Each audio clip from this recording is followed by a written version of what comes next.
Alors, donc, je me présente. Donc, je m'appelle Sandrine Lerat. Donc, je suis chef de projet au sein de la Fabrique Emploi et Territoire, donc, qui est une association donc, plus connue sous le nom de la Maison de l'Emploi et de la Formation de la Nièvre et qui existe en fait depuis 12 ans dans la Nièvre. Donc, on met en place au sein de la Fabrique des actions pour promouvoir les métiers, les formations auprès du public, pour accompagner également les entreprises du territoire sur le volet des ressources humaines. Et puis, on accompagne également donc, les acteurs de l'emploi et de la formation. Donc, depuis le premier confinement, on a repensé un peu nos actions de terrain et notamment en organisant un cycle de web rencontres donc sur différentes thématiques. Donc, par exemple, le télétravail, l'emploi partagé et également sur les métiers. Donc, vous pouvez retrouver en fait ces différentes web rencontres sur notre chaîne YouTube. Donc, d'ailleurs, si vous pouvez nous préciser dans le chat comment vous avez eu connaissance de l'existence de cette web rencontre, ça peut être intéressant qu'on ait un retour en fait par rapport à nos actions de communication. D'autant que vous êtes quelques-uns à ne pas être sur le territoire nivernais. Donc, on est ravis aujourd'hui d'accueillir Sophie Lavis de l'association Femmes Égalité Emploi. Bonjour Sophie. Bonjour. Donc Sophie va animer donc cette première web rencontre sur le thème donc, du recrutement en toute objectivité. Donc je vous rappelle qu'il y a un deuxième rendez-vous qui est programmé vendredi prochain sur le même thème.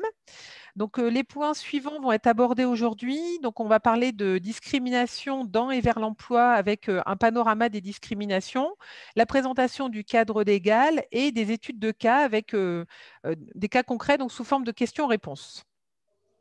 Donc, on est ensemble pendant 1 heure. Donc, vous pouvez à tout moment poser des questions, soit en prenant la parole, en désactivant votre micro, soit en posant les questions via le chat. Donc, je relayerai les questions auprès de Sophie. Donc, avant de débuter la rencontre, je voulais vous préciser donc quelques petites informations techniques. Donc, la web rencontre est enregistrée pour être diffusée ensuite sur notre chaîne. Donc, voilà, vous avez coupé vos caméras, donc je ne vais pas vous le dire de le faire si vous le souhaitez. Les micros sont coupés également pour le confort de tous, mais ça, vous l'avez tous fait, c'est parfait. Donc, et puis, donc, je rappelle qu'il y a le chat qui est disponible si vous avez des questions et des interventions. Donc, je vais laisser la parole à Sophie et puis je vous souhaite une bonne web rencontre. Eh bien, merci Sandrine pour cette introduction. Merci aux personnes connectées d'avoir répondu à notre invitation. Alors, pourquoi un atelier sur cette thématique? Alors, parce que on peut être amené à discriminer sans qu'on le veuille et sans que l'on s'en rende compte. On verra pourquoi et comment dans le deuxième atelier qui est programmé vendredi prochain. Pour commencer, quelques mots sur. On dirait que si c'est bon. Quelques mots sur Femmes Égalité Emploi. Donc, c'est une structure qui existe depuis presque 30 ans. Elle aura 30 ans l'année prochaine. Donc, Femmes Égalité est constituée d'une association et d'une société coopérative à intérêt collectif. Alors moi, je travaille sur l'association. Donc l'association, elle mène des actions très diverses d'information, de sensibilisation, de formation et d'accompagnement sur la thématique de l'égalité professionnelle entre les femmes et les hommes. On essaie de travailler avec l'ensemble des acteurs de la chaîne de l'emploi, donc de l'école jusqu'à l'entreprise, mais aussi bien sûr auprès des femmes et aussi auprès du grand public, parce que cette évolution sur l'égalité professionnelle, c'est vraiment l'affaire de tous. Voilà, donc nos principaux axes d'intervention concernent, outre l'égalité, la mixité. On mène beaucoup d'actions pour promouvoir la mixité professionnelle, mais aussi des actions de prévention et de lutte contre les discriminations, notamment faites aux femmes vers et dans l'emploi. Et puis, nos actions visent de manière générale à lutter contre les stéréotypes, et on en reparlera, qui font que des inégalités encore assez importantes persistent dans le domaine de l'emploi entre les femmes et les hommes.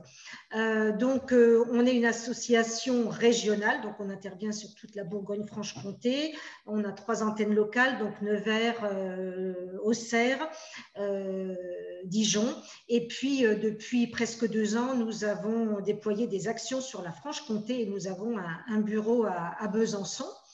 Voilà, et puis donc nous fonctionnons grâce à des financements publics et puis à des prestations que nous faisons régulièrement. L'activité de la coopérative, elle, est axée sur un travail d'accompagnement des sections syndicales d'entreprise en lien avec les négociations professionnelles, et mes collègues qui agissent sur ce champ le font donc en Bourgogne-Franche-Comté, mais aussi en région Grand Est et dans les Hauts-de-France. Donc là, c'est vraiment une action plus particulière en lien avec l'entreprise. Je vais pas revenir beaucoup sur le programme puisque Sandrine l'a précisé voilà, tout à l'heure. L'idée, c'est vraiment dans ce premier atelier, en fait, de vous apporter des éléments d'information de base pour que vous puissiez reconnaître une discrimination au sens de la loi. Voilà. C'est vrai que entre discrimination, harcèlement, violence sexiste, sexuelle, c'est difficile parfois de faire la différence entre des situations. Donc, l'objectif vraiment, c'est celui-ci, à l'issue de l'atelier, d'avoir une information de base qui vous permette de reconnaître une situation de discrimination au sens de la loi, c'est-à-dire qui peut être, pour laquelle une action peut être engagée et pour laquelle il peut y avoir une sanction, en fait. Voilà, donc des éléments très, très concrets. J'ai essayé d'être très synthétique parce qu'en 1 heure, on ne peut pas effectivement tout parler de tout. Donc, j'ai essayé d'être très synthétique. Si vous avez besoin d'informations complémentaires, je resterai à votre disposition après. Je pourrai vous envoyer d'autres informations ou répondre à vos questions. Alors, pourquoi on mène une action sur les discriminations, notamment faites aux femmes vers et dans l'emploi? Parce que l'emploi reste un milieu toujours discriminant et que les femmes sont davantage cibles de discrimination. Alors, la loi existe, la discrimination est un délit, mais en pratique, on sait que les discriminations sont quand même monnaie courante. Alors, pourquoi cette action aussi? Parce qu'il y a un manque d'information, un manque d'accompagnement, notamment à destination des femmes qui, pour la plupart, on le sait, taisent les discriminations dont elles sont victimes. Et puis une action parce que les entreprises, en se privant des femmes, se privent bien sûr d'un potentiel de compétences et tout ça à cause très très souvent de stéréotypes qui peuvent influencer fortement les modes de recrutement. Quelques mots sur cette action spécifique de lutte contre les discriminations. Elle s'articule autour de 4 axes. Elle a pour objectif de visibiliser les discriminations vers et dans l'emploi pour les dénoncer. Elle a pour objectif aussi de favoriser un changement des mentalités pour notamment déconstruire les stéréotypes. Grâce à cette action, on a pour ambition d'agir avec des services et des outils spécifiques dont je vais vous parler après, et puis d'aider concrètement aussi les femmes victimes de discrimination. Donc, cette action, elle a commencé de façon expérimentale en 2014 à Nevers, via des ateliers d'intervention auprès des femmes que l'on a souhaité informer, et via ces ateliers, malheureusement, on a pu recueillir des témoignages de discrimination et grâce à ces témoignages, on a pu réaliser une petite vidéo de témoignages. C'était le premier outil en fait. Voilà, c'est une petite vidéo d'une dizaine de minutes qui est visible sur YouTube et pour laquelle on a fait appel à des comédiennes pour illustrer un peu aujourd'hui les cas de discrimination qui peuvent être monnaie courante. Donc ça, c'est vraiment le premier outil en 2014 qui a permis de démarrer l'action. Alors cette action, elle est spécifique parce que tous les outils et les services que l'on a créés depuis 2014 sont largement inspiré des témoignages que l'on a recueillis en fait d'une réalité de terrain. On n'invente rien, mais voilà, c'est vraiment la réalité que l'on véhicule au travers notamment des outils que l'on a créés. La spécificité aussi, c'est que cette action, elle a des cibles multiples. Alors, bien sûr, on s'adresse aux femmes, mais on s'adresse aux acteurs de la chaîne de l'emploi, au grand public et puis aux jeunes, hein, dès le collège et le lycée, notamment avec, bien sûr, des ateliers plus ludiques pour prévenir d'éventuelles actions de discrimination. Quelques mots donc sur nos services et nos outils. Alors, on propose des ateliers d'information spécifiques à destination des femmes, voilà, pour leur expliquer ce qu'est une discrimination au sens de la loi, pour leur apprendre à reconnaître une situation de discrimination, leur donner des petites pistes pour les aider lors d'un recrutement lorsque l'on est face à des questions dites interdites. Donc des ateliers à destination des acteurs de la chaîne de l'emploi, donc qu'on appelle les orienteurs, et puis des ateliers comme celui-ci, plus spécifiques pour les personnes qui sont amenées à recruter, donc qui recrutent ou qui sont associées de près ou de loin à un recrutement. Et puis, donc, nous avons ouvert en 2017 un point écoute discrimination. Donc, pour les femmes qui voilà, ont l'impression ou sont victimes de discrimination vers et dans l'emploi, elles peuvent venir nous voir. Donc, c'est sur rendez-vous, c'est anonyme, bien sûr. Et bien, nous leur proposons déjà une écoute et puis de l'information. On est en mesure de leur dire si a priori elles sont victimes de discrimination. Nous n'avons pas de compétences juridiques, hein.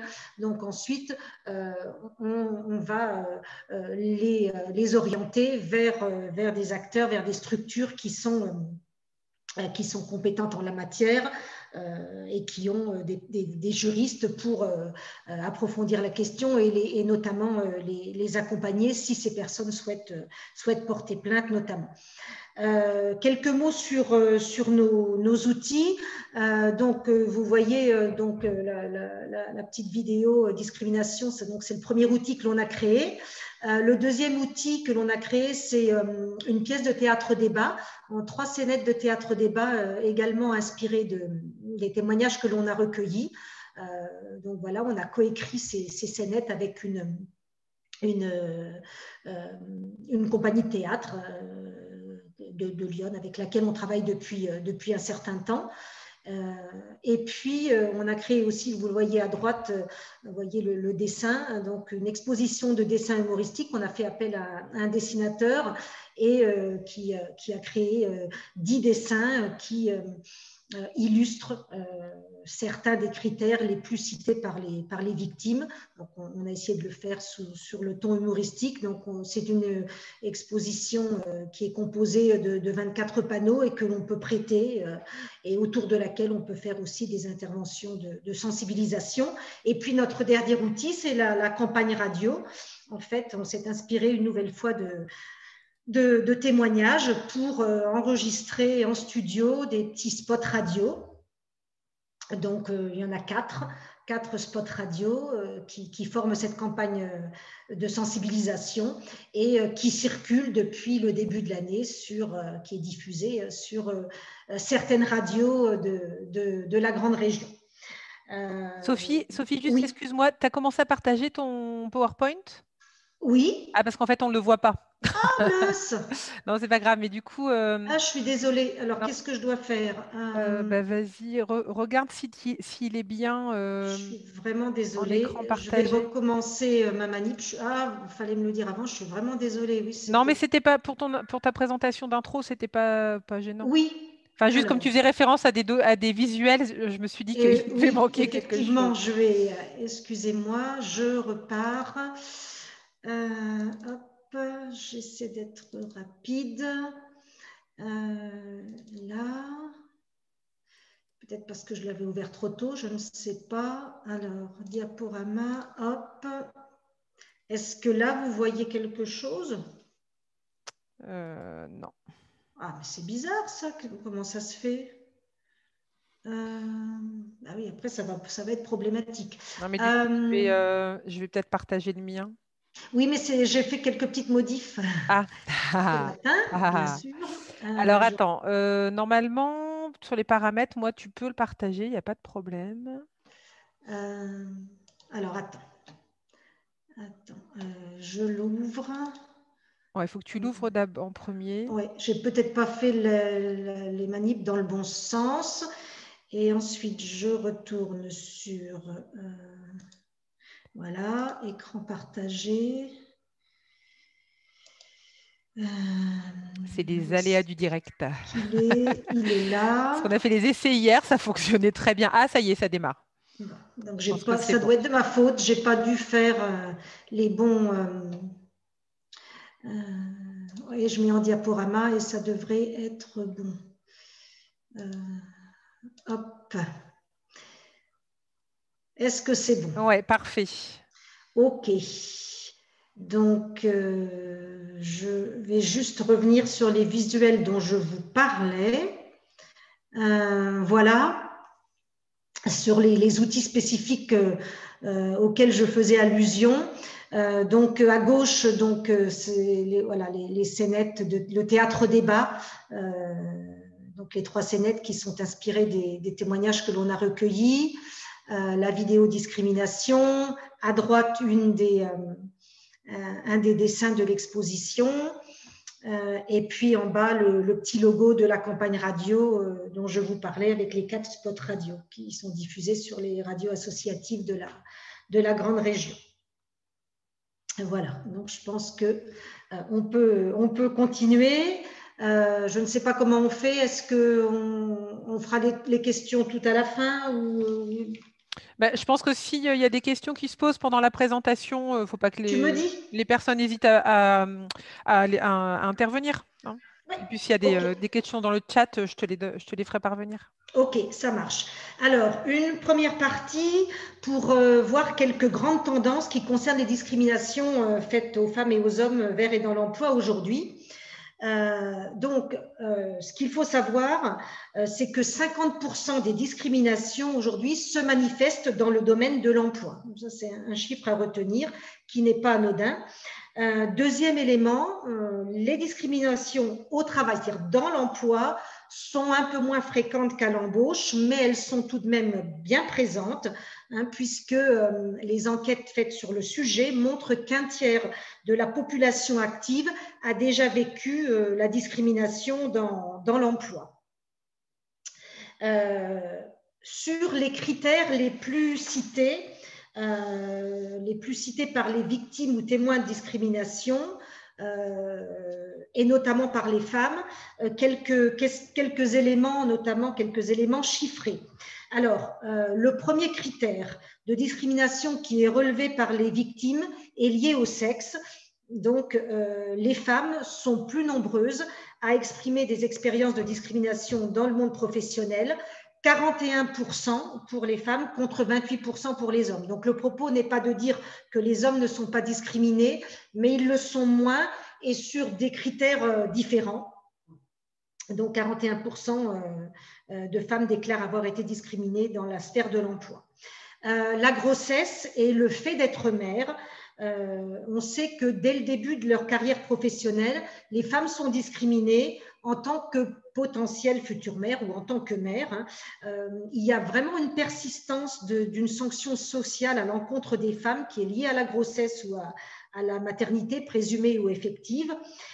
Autre élément que l'on sait qui est montré dans les différentes études, c'est que la présence d'enfants de moins de 6 ans dans un foyer aggrave les risques d'être discriminés pour les femmes. Il y a comme une sorte de présomption de désengagement professionnel lorsque l'on est mère.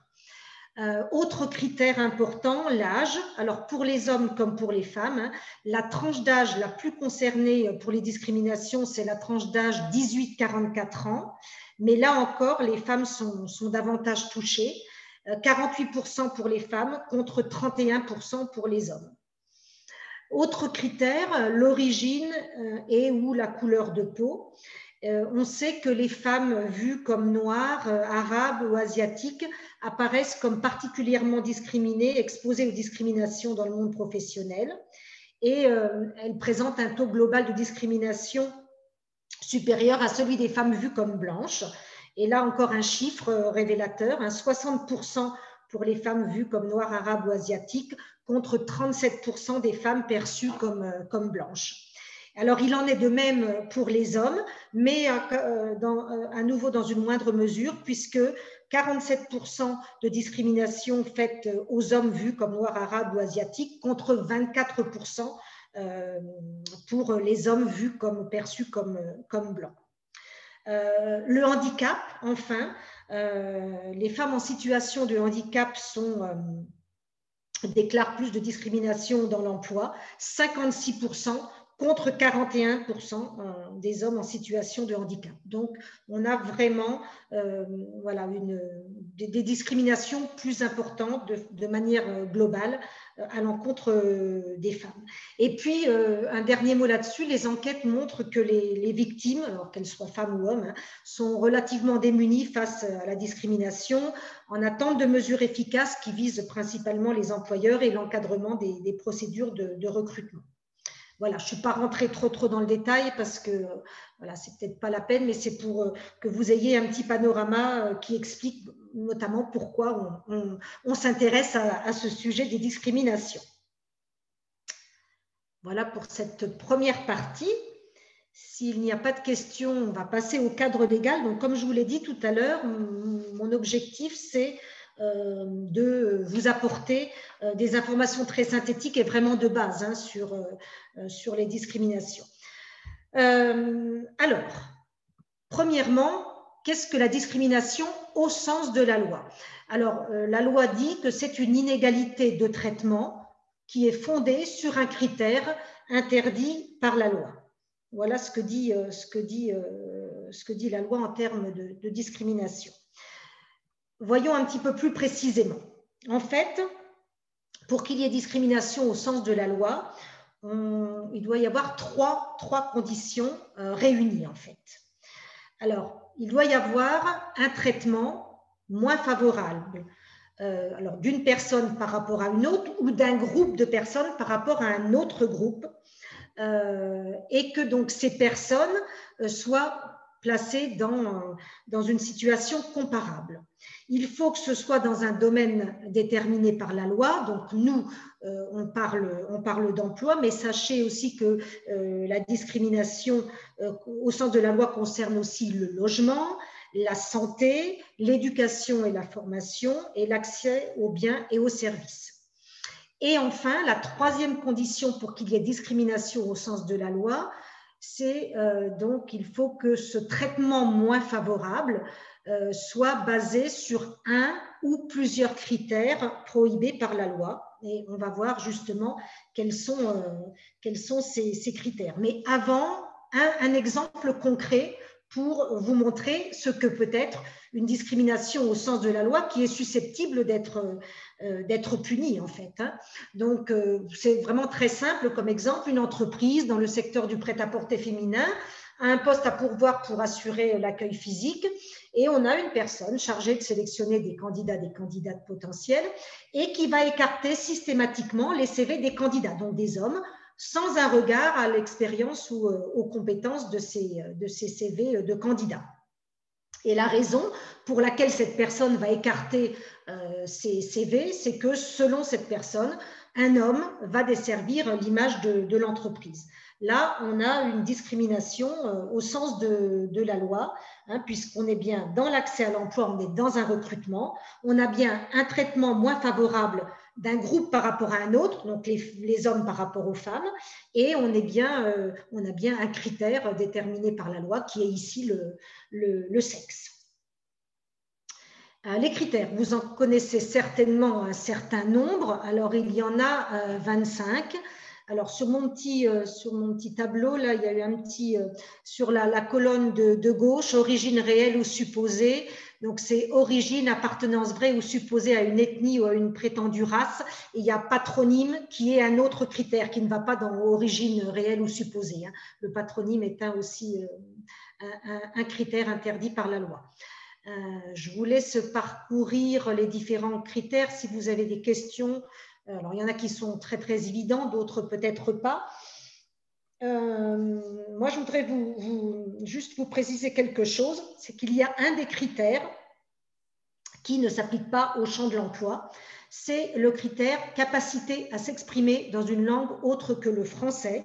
Ce critère-là, il permet de sanctionner pénalement toute personne qui refuserait l'entrée d'un individu dans un établissement ou de vendre un bien ou de rendre un service à un citoyen qui aurait des difficultés à répondre en français. Donc, c'est valable pour les autres domaines que je vous ai cités tout à l'heure, à savoir le logement, la santé, etc. C'est le seul qui ne s'applique pas au domaine de l'emploi. Tous les autres s'appliquent au domaine de l'emploi. Est-ce qu'il y a des questions sur ces critères? Oui, moi, Sophie, moi j'ai une question. Vas-y, Virginie. Donc, Virginie, voilà, je travaille à la fabrique. Je me posais la question, les caractéristiques personnelles intangibles dans le premier tableau, il y a l'apparence physique. Oui. C'est un drôle de critère, je trouve. Enfin, c'est pas très objectif. Autant on peut comprendre le sexe ou l'apparence physique, c'est-à-dire qu'est-ce qu'ils mettent derrière ça? Alors, l'apparence physique, c'est par exemple, je vais me présenter avec je suis un homme et j'ai les cheveux longs. Ça peut être une personne, l'apparence physique, ça peut concerner le poids, ça peut concerner un tatouage, ça peut concerner un piercing, une façon de s'habiller, voilà, tout ce qui est la taille, par exemple. On parlait du poids, mais ça peut être aussi la taille. Voilà, je n'ai pas le droit de refuser un emploi à une personne ou de rejeter une candidature ou de refuser d'examiner une candidature parce que la personne que j'ai devant moi ou j'ai sur une photo, sur un CV, ben voilà, a un tatouage ou a un piercing ou je ne sais pas, a les cheveux de couleur rouge ou me semble en surpoids ou voilà, c'est ça qui est derrière l'apparence physique. Donc, oui, c'est très vaste. Ok, merci Sophie. Et moi, j'avais une petite question. Alors, il y a des critères qui apparaissent dans une couleur différente. Est-ce que ça signifie quelque chose de particulier? Alors, c'est parce qu'au moment où ce tableau-là a été fait, c'était de nouveaux critères. Parce qu'il y a quelques années, il n'y avait que 15, après il y a eu 18 critères. Enfin, peut-être pas chaque année, mais régulièrement, il y a des critères nouveaux. Et ça, c'est vraiment les derniers critères qui ont été édictés par alors le référent en la matière, hein, qui est le défenseur des droits, ex-ALD. D'accord. Donc, du coup, le lieu de résidence, c'est bien un des critères, parce qu'on s'est posé la question en interne, justement, de savoir si le lieu de résidence pouvait être un critère discriminant. Complètement. Hein. Le fait, par exemple, de voir sur un CV que telle personne, tel candidat habite tel quartier, par exemple, si je rejette ce CV parce que voilà, le candidat habite un quartier, par exemple, ou telle ville, ou habite trop loin, à mon avis, par rapport à l'entreprise, oui, c'est condamnable, tout à fait. Ok, merci. Est-ce qu'il y a d'autres questions, peut-être entre le sexe et l'identité de genre et l'orientation sexuelle? Le sexe, c'est par exemple, c'est ce qu'on a vu tout à l'heure, hein, c'est le fait de refuser une candidature, de rejeter un CV parce que je préférerais un homme sur un poste ou une femme sur un poste. Donc, le sexe fait référence aux caractéristiques biologiques, tandis que l'identité de genre, c'est un peu compliqué. L'identité de genre, c'est le sexe psychologique, c'est-à-dire que je peux avoir devant moi une personne qui a l'apparence ou qui a l'apparence d'une femme, mais qui se sent un homme, par exemple. C'est un peu compliqué, l'identité de genre. Le genre renvoie à une construction sociale, hein, c'est le masculin et le féminin en fait. Et l'orientation sexuelle concerne voilà, l'homosexualité, la bisexualité, voilà. Mais pour ces critères-là, c'est quand même compliqué de prouver que c'est à cause de ces critères-là que les choses sont, enfin, qu'on est discriminé, quoi. Enfin... Après, il faut avoir des... Oui, c'est vrai que là, c'est présenté de façon globale. C'est toujours compliqué. C'est pour ça qu'il faut toujours partir d'une situation bien concrète et avoir des éléments bien précis, très précis, pour pouvoir effectivement juger s'il s'agit de discrimination ou non. Oui, tout à fait, tout à fait. Il n'y a pas d'autres questions sur les critères?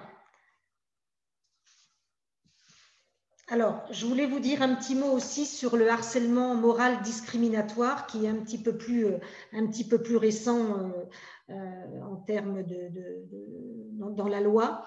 Alors, le harcèlement moral discriminatoire, c'est comme le harcèlement moral, c'est-à-dire qu'il faut qu'il y ait des agissements répétés, mais pour qu'il soit discriminatoire, il faut qu'il soit lié, enfin, il faut que ces agissements soient liés à un motif prohibé, donc à un critère prohibé, les critères qu'on vient de voir. La deuxième condition pour que on ait un harcèlement moral discriminatoire, c'est que cet agissement, enfin ces agissements, puisqu'il faut qu'ils soient répétés, aient pour objet ou pour effet une dégradation des conditions de travail de la personne. Et troisième condition, qu'il soit susceptible de porter atteinte au droit à la dignité d'une personne, d'altérer sa santé physique ou mentale ou de compromettre son avenir professionnel. Donc, il faut vraiment qu'il y ait ces trois caractéristiques pour que l'on ait affaire à du harcèlement moral discriminatoire. On y reviendra dans les exemples pour que vous compreniez bien ce dont il s'agit. Mais je vous ai mis un exemple là. Un salarié, par exemple, fait l'objet de sanctions et de mesures de déstabilisation depuis qu'il a été élu au comité d'entreprise. Donc là, on a bien le domaine de l'emploi, on a bien un salarié qui est traité de façon différente des autres salariés parce qu'il a été élu au comité d'entreprise. Donc ça, c'est le critère de l'activité syndicale. Et on a bien donc des sanctions, des mesures de déstabilisation donc, qui ont pour effet ou objet de nuire à la personne, de créer voilà, un environnement intimidant, hostile, dégradant, humiliant ou offensant et de compromettre son avenir professionnel ou au moins son poste dans l'entreprise qui l'emploie. On reviendra sur le harcèlement discriminatoire. Je voudrais maintenant aborder les différents types de discrimination parce qu'il y a 4 types de discrimination, mais seulement 2 qui sont condamnables. On va voir les quatre types de discrimination avec des exemples bien précis. Donc le premier, voilà, le plus facile en fait, à comprendre, c'est la discrimination directe, hein, qui est un acte alors, volontaire ou non, mais au moins évident. Par exemple, donc une conseillère en insertion qui ne retient pas les candidatures de personnes qui résident dans les quartiers dits sensibles. Donc là, on est sur le critère du lieu de résidence. Voilà, c'est évident. Alors, c'est peut-être pas volontaire, c'est certainement sous-tendu par des choses que l'on va voir plus loin, mais en tout cas, voilà, c'est ce qu'on appelle la discrimination directe et qui est punissable par la loi. Le deuxième type de discrimination qui est aussi un délit, c'est la discrimination indirecte. Alors, elle est moins apparente à première vue que la discrimination directe. Elle repose sur un critère que l'on veut neutre, mais qui va dissimuler une discrimination. Une entreprise, par exemple, qui attribue une prime seulement aux personnes qui exercent dans l'entreprise à temps plein, donc ce qui va exclure par exemple, pas mal de femmes qui travaillent à temps partiel. Ça peut être aussi des hommes, mais on le sait, hein, les femmes travaillent plus souvent à temps partiel que les hommes. Donc voilà pour les 2 types de discrimination qui sont condamnables. 2 autres types de discrimination. qui ne sont pas condamnables. La discrimination systémique, qui est le résultat de pratiques sociales, qui reposent sur des principes qui sont installés dans notre société. Exemple, pour devenir hôtesse de l'air, il faut avoir un bon niveau de natation, savoir nager au moins 50 mètres. Donc voilà, le fait de ne pas retenir une personne sur ce critère ne sera pas condamnable puisque c'est un principe installé par rapport à ce métier-là. Et le dernier type de discrimination qui n'est pas condamnable non plus, c'est ce qu'on appelle la discrimination positive. Alors, elle établit bien sûr une différence. De toute façon, discriminer, c'est faire une différence au profit de personnes, mais qui sont susceptibles d'être discriminées. Et l'objectif de la discrimination positive, c'est de rétablir une égalité socialement rompue. Et vous connaissez certainement l'exemple que j'ai mis, hein, les entreprises de plus de 20 salariés ont cette obligation d'avoir 6% de personnes reconnues travailleurs handicapés dans leur effectif. Donc voilà, discrimination directe et indirecte sont les seuls types de discrimination condamnables par la loi pour lesquels on peut porter plainte. Est-ce qu'il y a des questions? Pas de questions? Non, non, pas pour le moment, Sophie. Ok. Alors, on va passer à la discrimination et aux sanctions. Alors, je ne m'y attarde pas, simplement, voilà, redire que la discrimination est un délit, qu'elle est punissable par la loi. Donc, les sanctions civiles, donc il y a des sanctions pour réparer le préjudice qu'a subi la personne victime de discrimination. Donc, ce qu'il faut savoir, c'est que la victime, alors dans le privé, peut engager une action contre l'auteur des faits hein, devant le Conseil des prud'hommes. Elle a un délai de 5 ans à compter de la révélation de la discrimination pour agir. Et si une personne est reconnue coupable de discrimination, donc plusieurs sanctions peuvent être prononcées. Donc l'annulité des décisions qui ont été prises sur la base des critères discriminants et effectivement une indemnisation, c'est-à-dire le versement de dommages et intérêts pour réparer ce préjudice subi qui peut être un préjudice moral et financier notamment. Et puis, il peut y avoir aussi une sanction pour la personne discriminante au sein de l'entreprise. L'entreprise peut décider d'une sanction à l'encontre de la personne qui a été discriminante dans l'entreprise. Sophie, je peux poser une question par rapport à ça, justement? Oui. Est-ce qu'il y a des retours aujourd'hui de personnes qui ont été, on va dire, condamnées? Est-ce qu'on a une vision sur ces dernières années d'action en justice et qui auraient abouti? Oui, il y en a, oui, tout à fait. Oui, il y en a un certain nombre. Ce que l'on peut constater, effectivement, c'est que les procédures sont longues, qu'il faut être accompagné, soutenu, être accompagné par des personnes qui sont compétentes en la matière, notamment en termes juridiques, et qu'il faut absolument avoir comment dire, et des témoins, des témoignages de personnes et pouvoir faire état de faits, comme je disais tout à l'heure, très précis. Très précis, c'est pour ça que lorsque parfois des personnes viennent me voir et me disent voilà ce que je vis dans l'entreprise, je leur conseille de noter, de bien noter tout presque au jour le jour, de garder par exemple des mails ou voilà, de noter tout ce qu'elles vivent et tout ce qu'elles peuvent entendre, tout ce qu'on leur dit, tout ce qu'on leur écrit, tout ce qu'on leur fait. Plus il y aura effectivement de faits très précis, plus il y aura de chances d'aboutir en fait. Mais oui, le défenseur des droits publie régulièrement des cas qui ont été des cas de discrimination qui étaient portés devant la justice et qui ont abouti. Oui. Ce que l'on constate par contre, c'est ce que je disais tout à l'heure, c'est que il y a beaucoup de personnes qui sont discriminées mais qui n'osent pas porter plainte ou qui n'osent pas ou qui ne souhaitent pas porter plainte. Ça, oui, on sait qu'il y a beaucoup de personnes qui ne savent pas comment s'y prendre, donc qui vont à un moment donné laisser tomber, entre guillemets. Merci Sophie.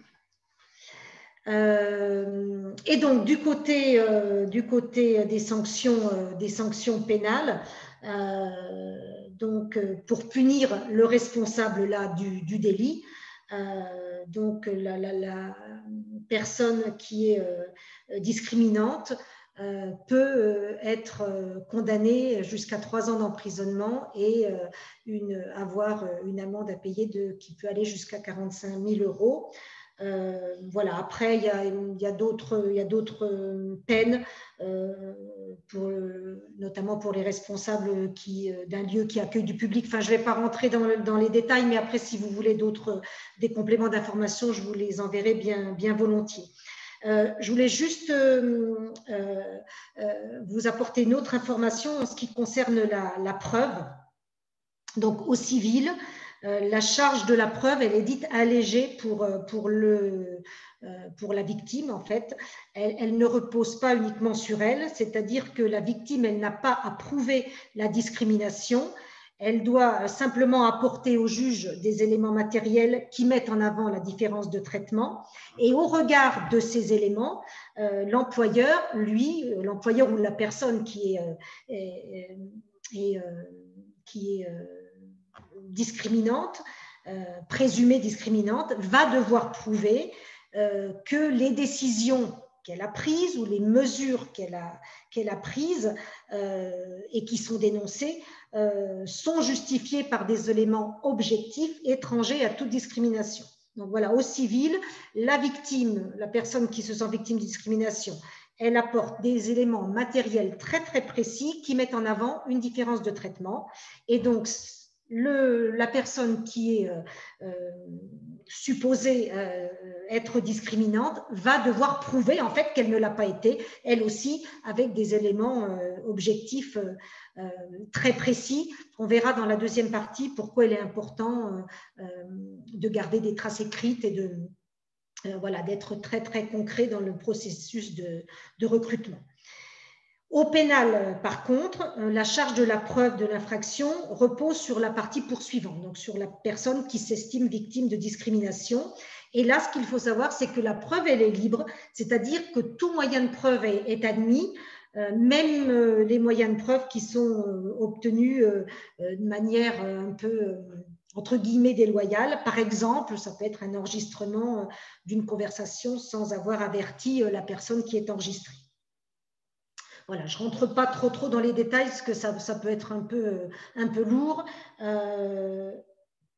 Donc, pour résumer, discriminer vers et dans l'emploi au sens de la loi, c'est écarter une candidature, une candidate ou un candidat lors d'un recrutement, c'est sanctionner, c'est licencier ou c'est prendre une mesure en matière de rémunération, de promotion, de reclassement, de mutation, de formation, de renouvellement de contrat, de qualification ou d'affectation. Mais il faut que ce soit effectivement basé sur un des 24 critères que l'on a cités tout à l'heure. Voilà, donc il faut que ce soit la discrimination vers et dans l'emploi au sens de la loi, vous le voyez, c'est vraiment un acte. Écarter un candidat, sanctionner, licencier ou prendre une mesure. C'est ce qu'il faut retenir, ce qu'il faut que vous reteniez pour vous prononcer ensuite sur les petites situations que je vous ai préparées pour dire si oui ou non il s'agit de discrimination au sens de la loi. Donc vraiment un acte et un de ces actes-là. Voilà, donc je suis à votre disposition pour répondre à d'autres questions avant qu'on passe du coup à l'étude de cas concrets et que l'on voit des situations de discrimination au sens de la loi, mais pas que. Du coup, on va aborder un peu d'autres notions, donc pas dans le détail bien sûr, mais on va quand même aborder d'autres notions qu'on peut être amené à confondre avec la discrimination au sens de la loi. Est-ce qu'il y a des questions ou plus tard? Pardon.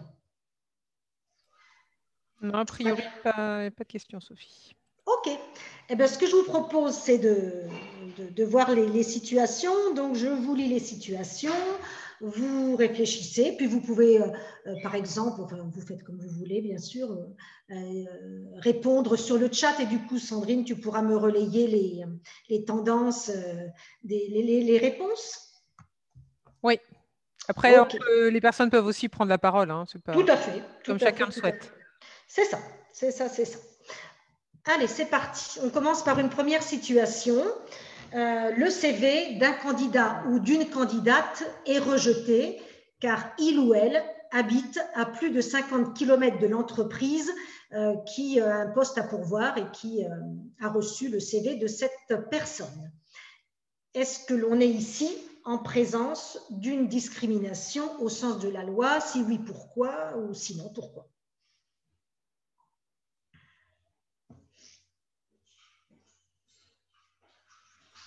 Ça rejoint, je pense. Ben non, je vais peut-être pas répondre tout de suite. Est-ce qu'on a des réponses? Non.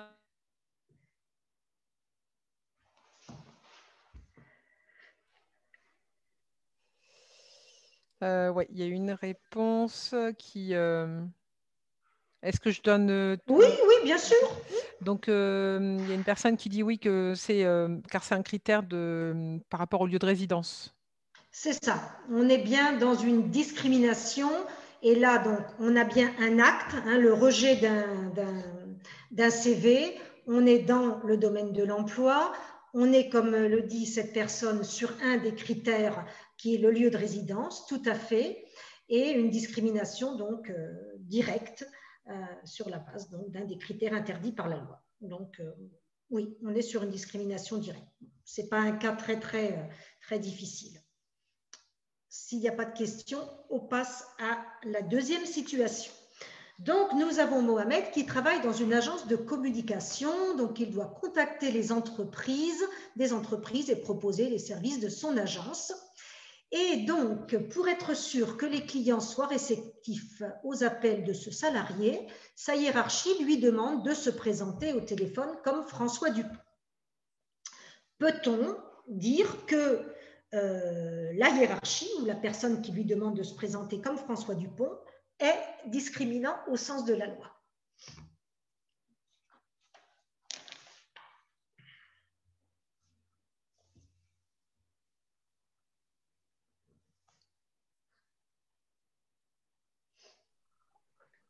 Et donc, s'il s'agit d'une discrimination, laquelle?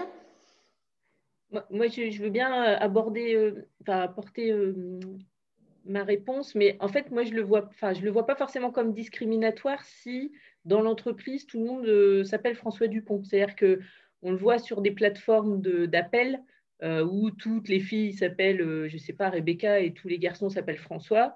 Et je me dis que si tout le monde est traité à égalité, Mohamed ou ses collègues, c'est peut-être pas discriminatoire. Après, si c'est juste lui, il me semble que ça peut être discriminatoire.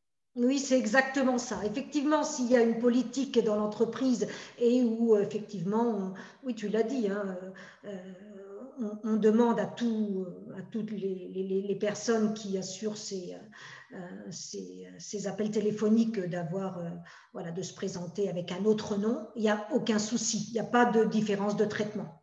Mais effectivement, ici, si la hiérarchie ne demande qu'à ce monsieur qui s'appelle Mohamed ou à des personnes qui ont des noms à consonance étrangère de se présenter avec un nom à consonance bien française, là on a une discrimination, à nouveau une discrimination directe.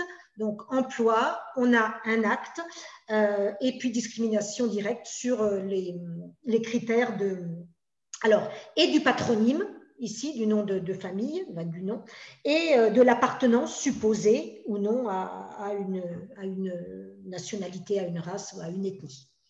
Donc là, on est bien en discrimination directe si effectivement il n'y a que cette personne ou que les personnes qui ont des noms à consonance étrangère qui sont visées, à qui on demande ça. C'est tout à fait ça, Virginie, oui, tout à fait. On va passer à la troisième situation. Alors, je suis puéricultrice dans une crèche et un homme donc, vient d'être embauché sur un poste de puériculteur. Et là, moi, en tant que puéricultrice, je me dis, oh là là, celui-ci, il a sûrement été pistonné pour avoir ce poste. J'ai de gros doutes sur sa capacité en tant qu'homme à réaliser les tâches qui vont lui être confiées. Est-on ici en présence de discrimination au sens de la loi?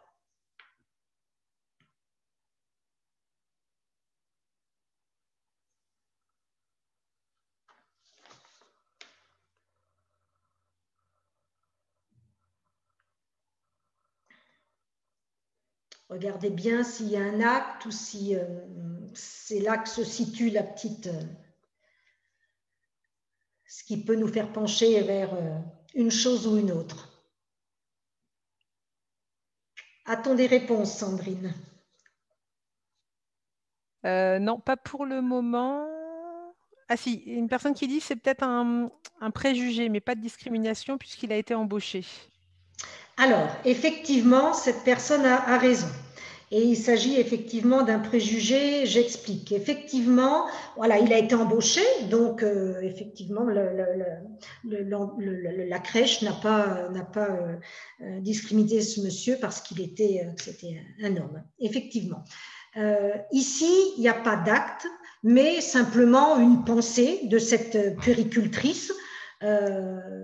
Et donc, effectivement, elle a un préjugé sur les capacités de cet homme, effectivement, et ce préjugé, ben, il est construit sur ce que l'on verra la semaine prochaine, sur un stéréotype, et plus précisément un stéréotype de genre, qui laisserait à penser que les hommes n'auraient pas, parce qu'ils sont hommes, les capacités de s'occuper correctement d'enfants en bas âge, en l'occurrence. Donc oui, c'est ça, c'est un préjugé issu d'un stéréotype de genre. Il n'y a pas de traitement inégal, c'est juste une opinion, même une pensée, elle ne le dit pas, elle ne dit rien en fait, hein, elle le pense simplement. Voilà, cette personne, elle deviendrait discriminante si par exemple, elle essayait d'isoler son collègue, de ne pas peut-être lui donner les informations dont il aurait besoin, voilà, de l'isoler, de l'écarter. Là, elle pourrait devenir discriminante. Là, c'est juste une opinion qu'elle ne verbalise même pas. Donc, effectivement, c'est un préjugé. Tout à fait. Tout à fait. On passe à la situation suivante. Alors là, je suis responsable d'une agence d'intérim et l'une de mes entreprises clientes me demande de ne pas lui envoyer les CV de personnes qui habitent des quartiers sensibles.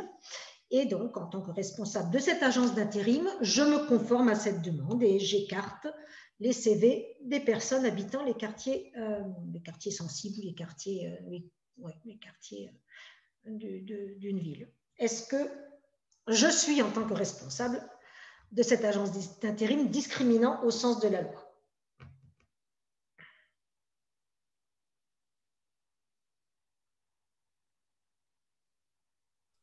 Je laisse un peu de temps pour… Oui, bien sûr, bien sûr, bien sûr.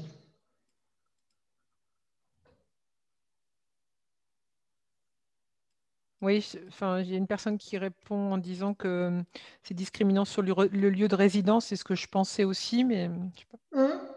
Oui, c'est ça. C'est là on a une discrimination directe de la part du responsable de cette agence d'intérim qui se conforme à une demande qui est discriminante.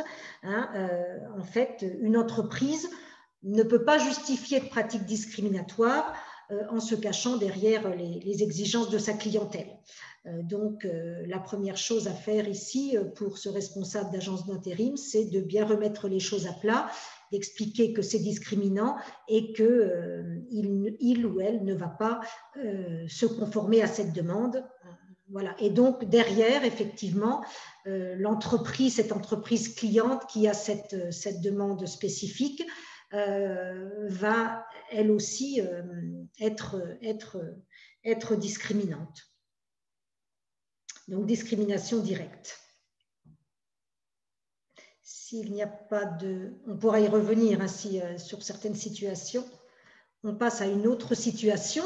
Donc là, on a un homme qui subit au quotidien des remarques blessantes liées à son homosexualité de la part de ses collègues, donc dans une entreprise. Est-ce qu'on a affaire à une situation de discrimination au sens de la loi? Sachant, alors on ne l'a pas dit parce qu'on n'a pas le temps de tout aborder, dans une entreprise, la personne discriminante n'est pas que l'employeur ou le recruteur, hein. Il peut être d'autres personnes dans l'entreprise. Les personnes discriminantes peuvent être aussi des personnes hors entreprise qui, à un moment donné, vont intervenir dans l'entreprise. Alors, il y a quelqu'un qui dit que ça serait plutôt du harcèlement moral discriminatoire. Oui, c'est tout à fait ça, puisque on est sur du harcèlement parce qu'on a au quotidien, donc on a des agissements qui sont répétés. On a un critère interdit par la loi qui est l'orientation sexuelle. Tout à fait, on est dans l'emploi et on est sur effectivement une situation qui a pour objet ou effet de porter atteinte à la dignité de cette personne ou de créer un environnement qui va être hostile, qui va être humiliant, qui va être offensant pour cette personne. Effectivement, on est sur du harcèlement moral discriminatoire. Tout à fait. C'est bien ça. Alors, une autre question et un autre thème. Un ou une responsable d'entreprise recherche un ou une ingénieure informatique qui sera mise, j'ai oublié le point E, à disposition auprès de différentes entreprises clientes. Et là, on a une candidate parmi d'autres candidats qui se présente, qui correspond bien au profil, mais elle se présente pour l'entretien avec un voile. Alors, ça ne pose pas a priori de problème à ce responsable d'entreprise, mais il a une crainte par rapport aux réactions de ses clients, puisque cette personne qui est mise à disposition va aller dans des entreprises clientes. Et donc, face à cette crainte, il préfère écarter la candidature de cette personne. Est-ce qu'on a une discrimination au sens de la loi ?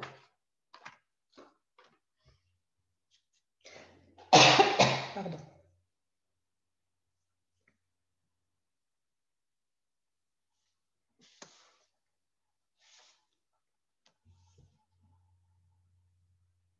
Peut-être un petit peu plus compliqué, ça. Je vais vous donner des explications. Alors, il y a une personne qui dit que ça serait plutôt oui. Ce serait discriminant par rapport aux convictions religieuses. Oui, ok. Alors. Après, est-ce que le contexte de l'entreprise, si c'est du public ou du privé, est-ce que ça n'a pas aussi un rôle Alors, c'est-à-dire que j'ai fait exprès de ne pas être très complète ou précise dans ma situation, en fait. Ce responsable ou cette responsable d'entreprise, pour ne pas être discriminant, il faut qu'il ait précisé dans le règlement intérieur que seuls les salariés en contact direct avec une clientèle peuvent être soumis à une obligation de neutralité. Et ça vaut pour toutes les formes d'expression, soit de conviction religieuse ou politique.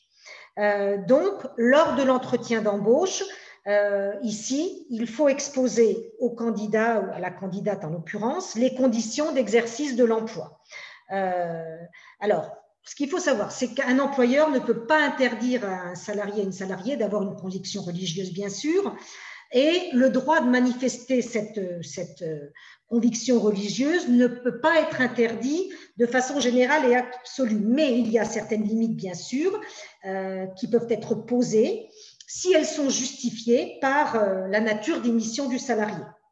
Et donc, c'est là que le règlement intérieur de l'entreprise a toute son importance et peut limiter l'expression des opinions personnelles et religieuses.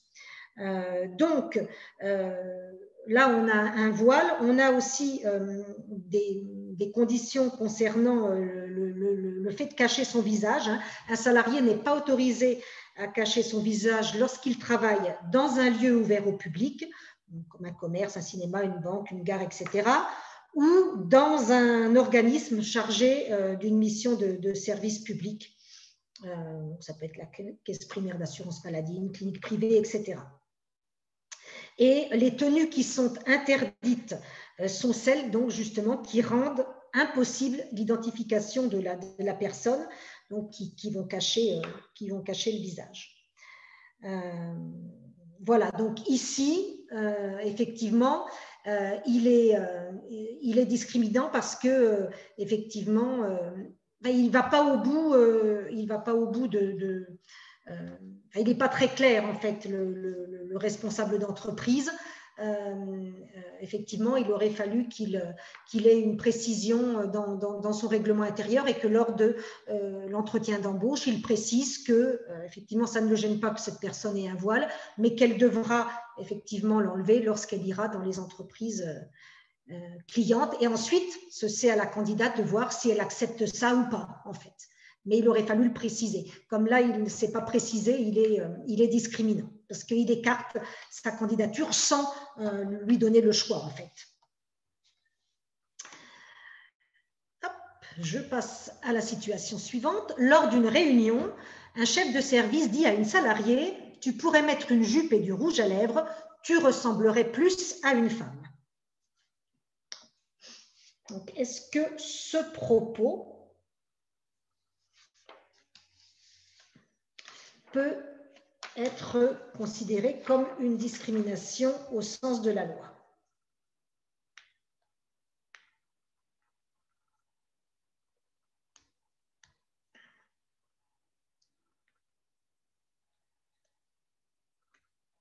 Parce que de toute façon, il y a toujours discrimination, puisqu'on l'a dit, le fait de discriminer, c'est faire une différence. Donc là, ce chef de service fait une différence par rapport à d'autres salariés à qui il ne tient pas ces propos-là. Mais est-ce que, pour autant, il s'agit d'une discrimination au sens de la loi? Est-ce qu'on a quelqu'un qui a une idée? Oui, plutôt du harcèlement discriminatoire. Alors, ce n'est pas du harcèlement discriminatoire parce qu'il n'y a pas d'acte, comme on l'a vu, de licencier, d'écarter une candidature, etc. C'est un propos. Et là, il s'agit précisément d'un agissement sexiste. Ce n'est pas encore bien connu, l'agissement sexiste.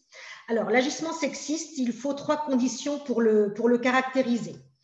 Il faut, alors, un agissement sexiste, c'est imposer des propos ou des actes avec pour objet ou effet de porter atteinte à la dignité d'un salarié, de créer un environnement intimidant, hostile, humiliant, offensant. Et il faut que ce soit sur, effectivement, qu'il y ait un lien avec le sexe. Et ici, on a un lien avec le sexe. Donc, il s'agit d'un agissement sexiste. Alors, l'agissement sexiste, il peut être puni au sein de l'entreprise par une sanction disciplinaire qui peut aller du simple avertissement jusqu'à le blâme au sein de l'entreprise. Par contre, il n'y a pas de sanction autre pour l'instant. Mais ce que l'on peut dire, c'est que, ce que l'on peut penser, s'il y a à un moment donné ce genre de propos, d'agissement sexiste, on peut penser qu'on va basculer vers quoi, en fait? On peut penser que la personne, elle aura certainement d'autres propos de ce genre. Donc, vers quoi on peut basculer après facilement si la personne réitère ce genre de propos?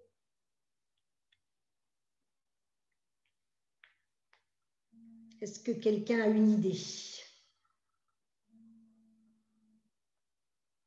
Si, voilà, peut-être pas au quotidien, mais ce chef de service continue à avoir ce genre de propos, ou alors lors de réunions, ou lors d'appels téléphoniques, ou face à face avec cette salariée, ou dans des mails, par exemple, vers quoi on va forcément basculer? Parce que l'agissement sexiste, c'est un acte unique, en fait, et dès qu'il est réitéré, c'est du harcèlement moral ou physique, quoi. Alors, on va basculer sur du harcèlement, oui. Et là, si il n'est fait référence au travers de ses propos que des propos sexistes, en fait, ou sexuels, on sera sur du harcèlement sexuel. Mais pas de discrimination au sens de la loi pour cette situation. Situation suivante, je suis formateur en insertion professionnelle et je pense que les femmes ont des prédispositions pour les métiers des services aux personnes, par exemple. Est-ce que là, je suis discriminant au sens de la loi en tant que formateur?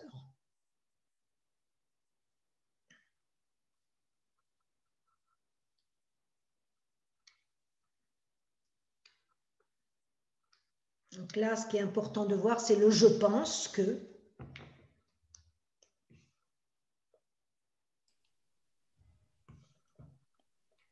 Est-ce que quelqu'un a une idée?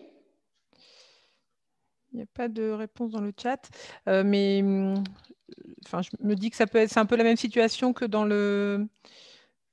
la crèche, là, sur le rapport entre les hommes, c'est un point de vue, enfin, qui n'est pas C'est ça, c'est une condamnable. opinion, c'est un point de vue. Oui, une opinion, un préjugé, voilà. Je ne le verbalise pas. Alors, tout à l'heure, c'était un préjugé parce que le préjugé, en fait, il est individuel. On le verra la semaine prochaine. Et le préjugé, c'est une opinion sur une personne en particulier. Là, c'est général. C'est sur une opinion sur des compétences que ce formateur attribue aux femmes. C'est général. Donc là, c'est un stéréotype. Et puisque c'est femme-homme, c'est un stéréotype de genre. Mais il n'y a pas de discrimination, il n'y a pas d'acte, c'est juste une opinion. Donc, stéréotype de genre chez cette personne, tout à fait. Situation 9, une salariée d'origine maghrébine subit de la part d'un de ses supérieurs des remarques quotidiennes désobligeantes en lien avec sa nationalité. Est-on en présence d'une situation de discrimination au sens de la loi? Donc, il y a des petits termes qui doivent vous permettre de vous orienter vers une réponse.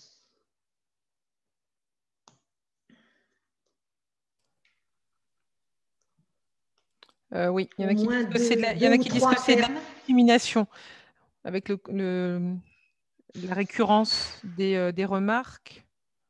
Oui, alors on a la récurrence de ces remarques. Oui, ça c'est le premier point. Donc si on a récurrence, on peut peut-être effectivement s'orienter vers du harcèlement. Donc le fait que ce soit sur sa nationalité, que ce soit son supérieur hiérarchique. Oui, alors la nationalité, critère interdit par la loi, donc on a deux conditions déjà qui sont réunies. Et la troisième, c'est qu'effectivement c'est désobligeant et que ça va forcément être préjudiciable pour la personne et être ressenti comme offensant, humiliant, etc. Donc là, on est effectivement sur du harcèlement moral discriminatoire. Je voudrais juste ajouter que j'aurais pu remplacer un de ses supérieurs par un de ses collègues. Oui, j'allais te poser la question par rapport à ce que tu disais tout à l'heure, le fait que ce soit un hiérarchique, ça n'a pas d'impact. D'accord. Alors, non. La faute peut être plus grave encore parce que le supérieur il peut être reconnu que le supérieur joue de sa position de supérieur et aurait plus de pression ou de voilà. Mais si j'avais à la place d'un de ses supérieurs mis un de ses collègues, le collègue pouvait être oui, c'était la même chose. C'était aussi de la discrimination, du harcèlement discriminatoire. Ce n'est pas forcément le responsable ou le supérieur hiérarchique. Ça peut être un collègue de l'entreprise ou de la structure. Tout à fait. Autre situation, une entreprise a reçu 3 candidates pour un poste d'accueil dans un hôtel de standing. Et la personne qui s'occupe des recrutements a rejeté la candidature des 2 femmes qui mesurent moins d'1,70 m. Est-ce qu'on est en présence d'une discrimination au sens de la loi?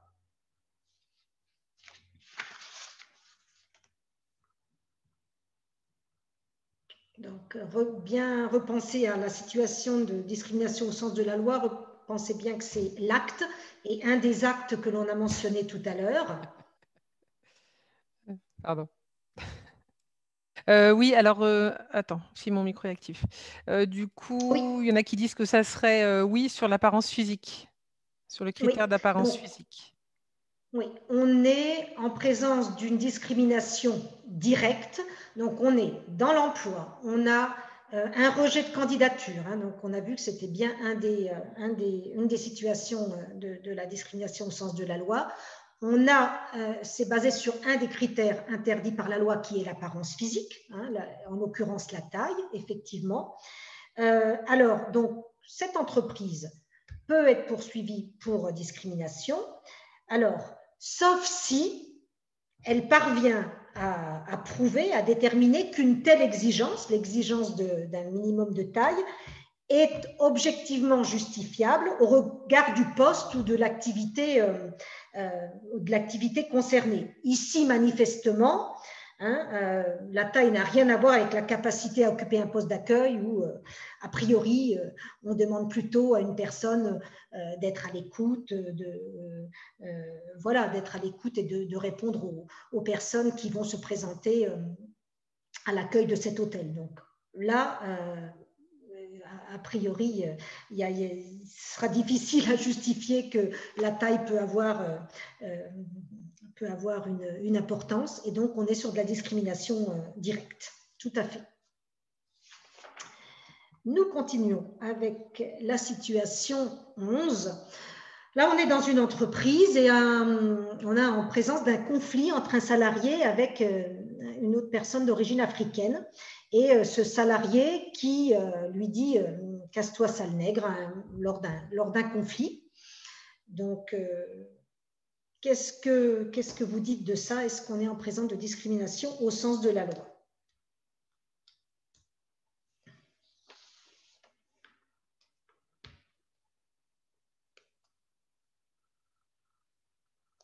En vous basant ce que l'on a dit sur les actes qui sont très, très précis. Est-ce que quelqu'un s'est exprimé, Sandrine? Il y a quelqu'un qui dit que c'est plutôt une insulte raciste. Oui, c'est ça. C'est une injure, précisément, effectivement. Alors, ça vient de quelqu'un qui est raciste, a priori, effectivement. Et plus précisément, c'est ça, c'est une injure raciale. Hein. Donc, l'injure, elle est définie comme toute expression outrageante, terme de mépris ou invective adressée à une personne ou à un groupe de personnes en raison de leur origine ou de leur appartenance réelle ou supposée à une ethnie, une nation, à une race ou à une religion déterminée. Donc ici, c'est une injure raciale. Oui, et ce n'est pas de la discrimination au sens de la loi. On termine avec deux autres situations. Alors là, on a une entreprise qui a une politique particulière, c'est-à-dire qu'elle embauche en priorité les enfants de ses salariés pour les remplacements de congés d'été. Est-ce que cette entreprise peut être considérée comme discriminante au sens de la loi? Rappelez-vous les différents types de discrimination que l'on a vus, et notamment les deux qui sont condamnables par la loi. Pardon.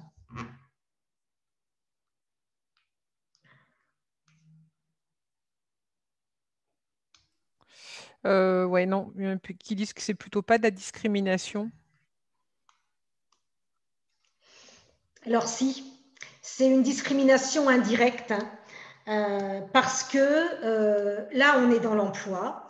On a deux groupes, en fait, hein, des candidats qui seraient les enfants des salariés et des candidats autres.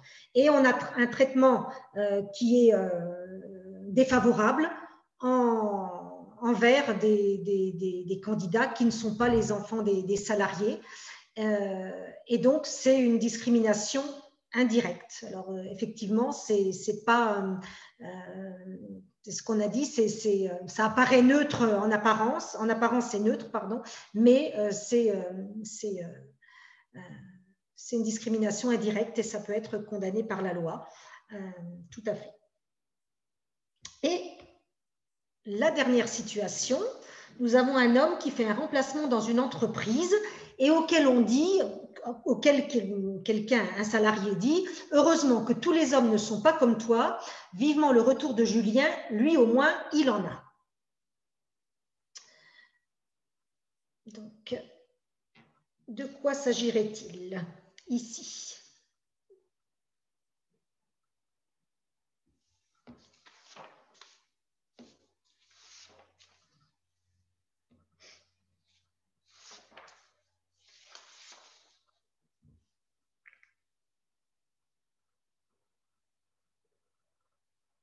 Est-ce qu'on a quelqu'un qui a une envie de Quelqu'un répondre? qui dit que ce serait peut-être de l'homophobie. Oui, ça peut. Ça peut. Alors voilà, qu'est-ce qui sous-tend un propos déjà? C'est un propos d'un collègue à un autre. On peut effectivement supposer que cet homme qui tient ces propos soit homophobe. En tout cas, ce sont des propos sexistes envers un homme. On parle souvent de propos sexistes envers les femmes, là c'est envers un homme. C'est comme tout à l'heure, je ne sais plus laquelle, le rouge à lèvres, la personne qui dit tu ferais mieux de mettre du rouge à lèvres et une jupe, tu ressemblerais plus à une femme. C'est un agissement sexiste. Donc là encore, c'est pas condamnable par la loi, c'est au sein de l'entreprise que c'est à l'employeur qui doit assurer la santé et la sécurité de ses salariés, d'intervenir s'il sait, voilà, s'il est porté à sa connaissance qu'un salarié a eu ces propos, c'est à lui d'intervenir et de sanctionner. En tout cas, voilà, il s'agit d'un agissement sexiste, mais on peut, comme tout à l'heure on l'a dit, penser que cet homme-là, il pourra avoir d'autres propos du même genre, s'acharner, entre guillemets, sur ce salarié remplaçant ou sur d'autres, et qu'on pourra basculer là sur du harcèlement. Voilà. Voilà pour mes situations. Je vous remercie pour votre attention et je vous écoute si vous avez des questions. Je vais revenir.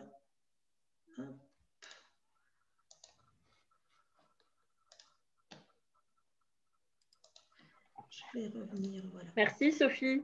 Ça permet de remettre les choses un peu, les idées en place, je trouve. Moi, il y a des choses que j'ai apprises en fait, où on ne sait pas trop du coup entre harcèlement, discrimination. Enfin, c'est quand même intéressant d'avoir de remettre des termes aussi sur des situations.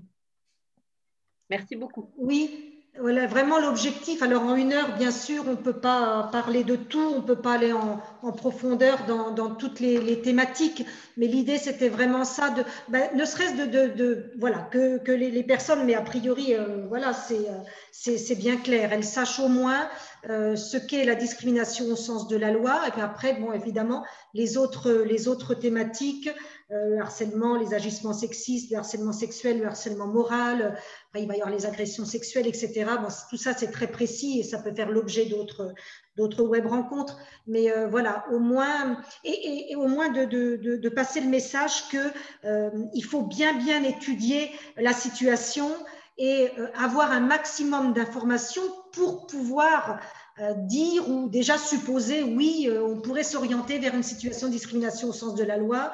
Voilà, c'est ça qui est important au moins.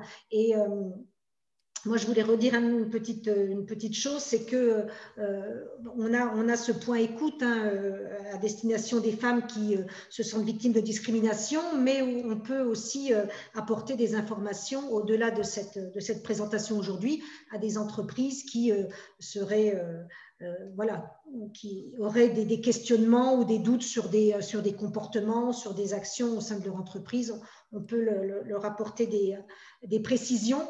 Mais en tout cas, voilà, ne jamais dire oui, c'est de la discrimination. Voilà, même moi, quand je reçois des femmes, je ne dis jamais oui, il s'agit de discrimination au sens de la loi.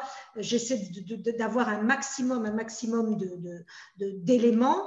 D'ailleurs, c'est bien de décrire tout parce qu'après, lorsqu'on va voir une personne, un juriste ou une personne qui peut aider pour porter plainte, elle va demander tous ces éléments très précis.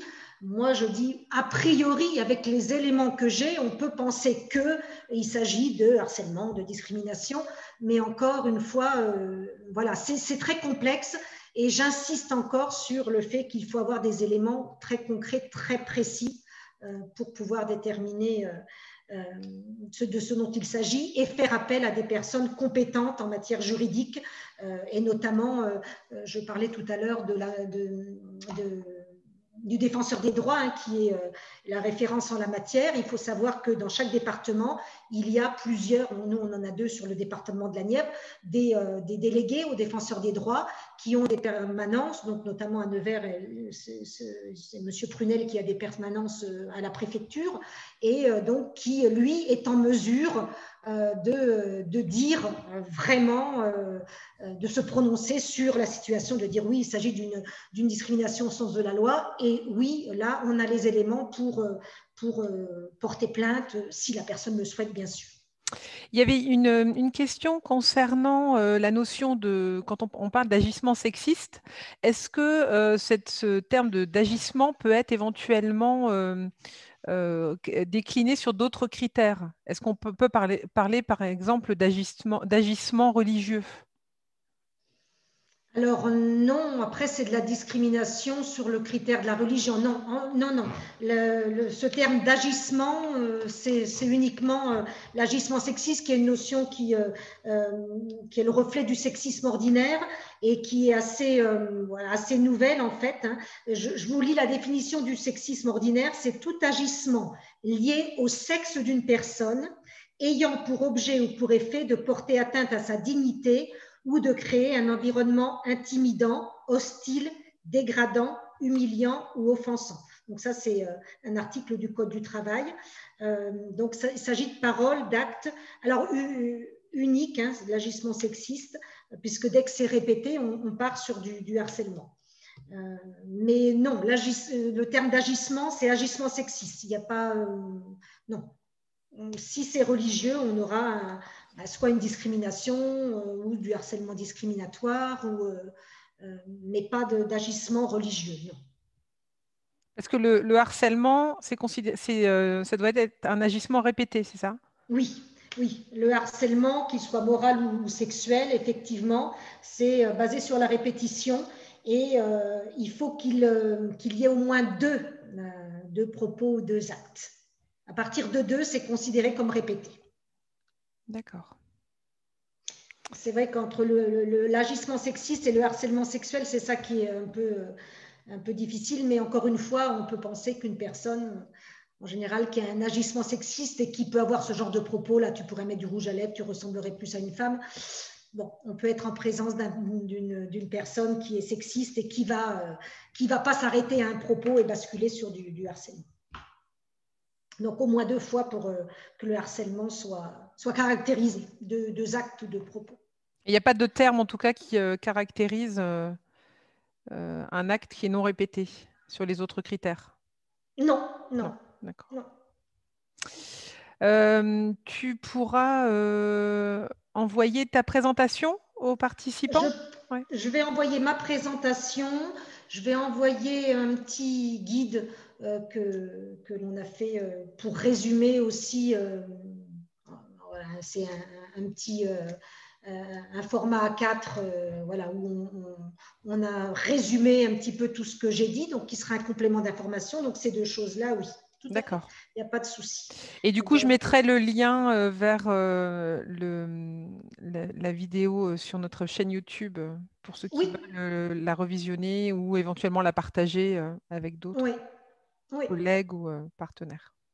Pas de souci. Et puis, sur les documents que je donnerai, il y aura notre site sur lequel les personnes pourront aller pour voir aussi écouter les spots de la campagne radio ou voir l'exposition, les différents dessins de l'exposition. Parfait. Bah, écoute, merci Sophie. Tous les participants te remercient. Et puis, on se retrouve la semaine prochaine à la même heure. C'est ça. Rentrer un peu plus dans le détail. Oui, la semaine prochaine, je vais vraiment expliquer un des mécanismes principaux qui sous-tend les discriminations.